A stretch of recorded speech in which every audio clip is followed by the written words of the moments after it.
You're not going to believe this. In New York City, of all places, late at night, Bernie Sanders stood up in front of a crowd and reminded America of something we all should already know, but somehow keep forgetting. Basic decency isn't radical. That's right, in the richest country in human history, he dared to say that every man, woman, and child deserves a decent standard of living.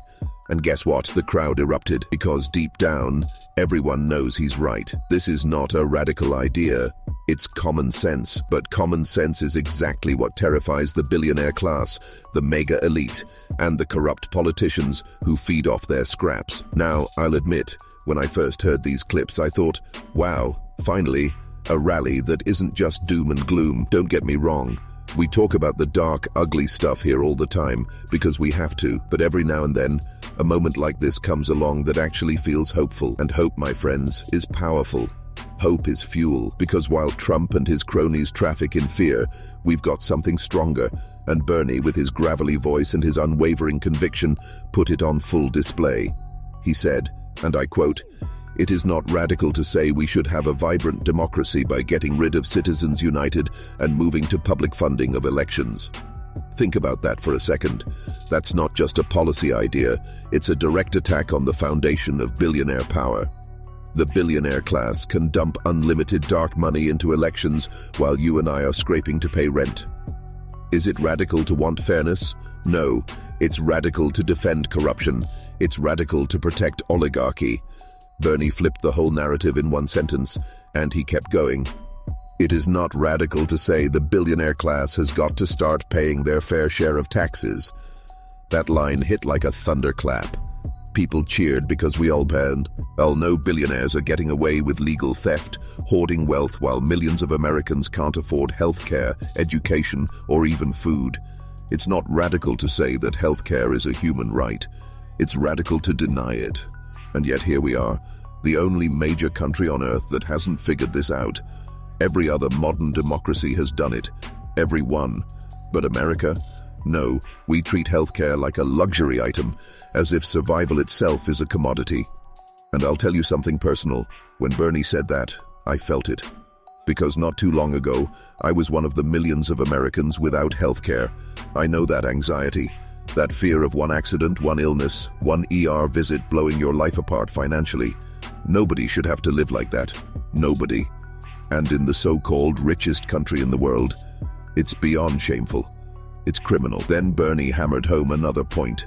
Education. He said it is not radical to demand the best educational system in the world, from childcare all the way to graduate school. Not radical to say kids in America shouldn't be growing up in poverty.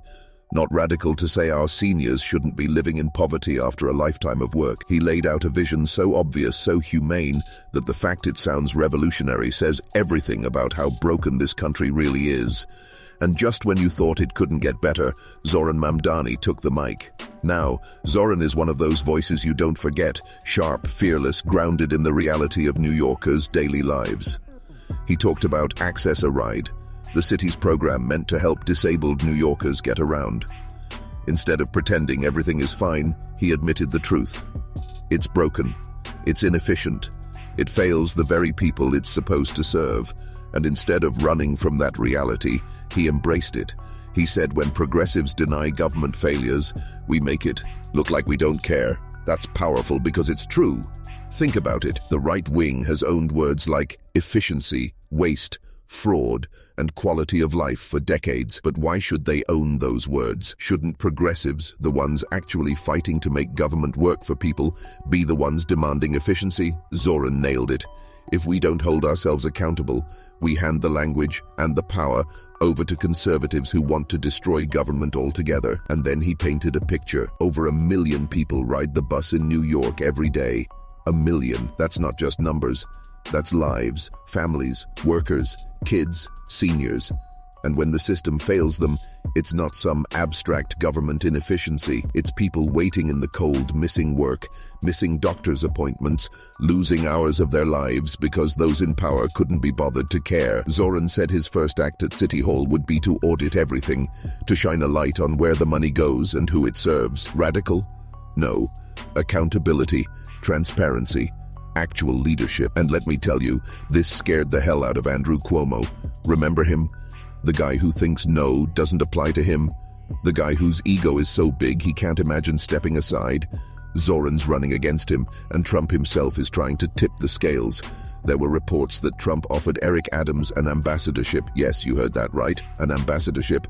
If he'd drop out and clear the path for Cuomo. That's how desperate they are. That's how much Trump wants Zoran out of the picture, offering ambassadorships like candy, dangling bribes to keep power in the hands of his allies. If that doesn't tell you what's at stake, I don't know what does. Then Bernie came back with one of the most chilling reminders of what's happening in America right now.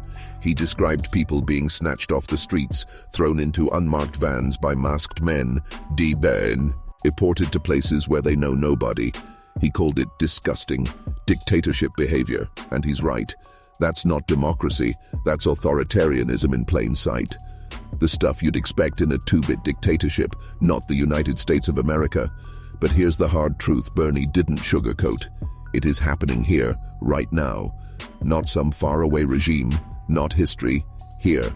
And if we don't confront it, it will only spread. By the end of the rally, Bernie pulled it all together. He said, yes, these are unprecedented times. Yes, Trumpism thrives on division. But we, the people, believe in unity. They are the 1%, we are the 99%. It's a simple message, but it cuts to the bone. Because at the end of the day, this fight is about power, and they know their time is running out. That's why Trump is panicking. That's why billionaires are throwing their money around like confetti. They can feel the ground shifting under them. And I'll tell you what I felt watching this. Trump has fear, but we have love. Trump has division, but we have solidarity. He yells, we organize. He schemes, we show up. He represents the dying breath of an outdated, corrupt system clinging to power. We represent the future, a future where healthcare isn't a luxury, where education isn't a death sentence, where government actually serves the people instead of corporations. By the time the rally ended, people were chanting, clapping, even singing Bernie happy birthday. It was messy, imperfect, human, and that's what democracy should feel like. Not polished billionaire ads, not fear-mongering rallies, actual people coming together, demanding better. And here's the part that sticks with me. It was 1:30 in the morning when I finished watching all these clips, exhausted, running on fumes, but I felt alive. Because despite all the corruption, all the chaos, all the Trump headlines anyway, geeks like this remind us we are not powerless. We are the 99%, and when we stand together, they can't stop us. So if you're feeling hopeless, remember this rally. Remember Bernie's words. Remember Zoran's courage. Remember the faces in that crowd. Because this movement isn't about one man or one speech or one rally. It's about all of us. And it's growing. Now I know Trump and his enablers want you to believe it's over, that they've already won. But look closer. This is the sound of an empire cracking. The sound of greed gasping for air. The sound of something new being born. We're not done. Not even close. So do me a favor. Don't just watch this and move on. Share it. Talk about it. Show up. Vote. Organize. Because if they're willing to hand out ambassadorships to stop us, you better believe we're onto something real. And if you thought this was powerful, wait until you see what happened just the day before. It's wild. Stick around, because you're not going to want to miss it. Subscribe if you haven't already. Join the movement, and let's keep building. Because while Trump has his billionaire friends, we've got each other, and that's more powerful than anything they can buy.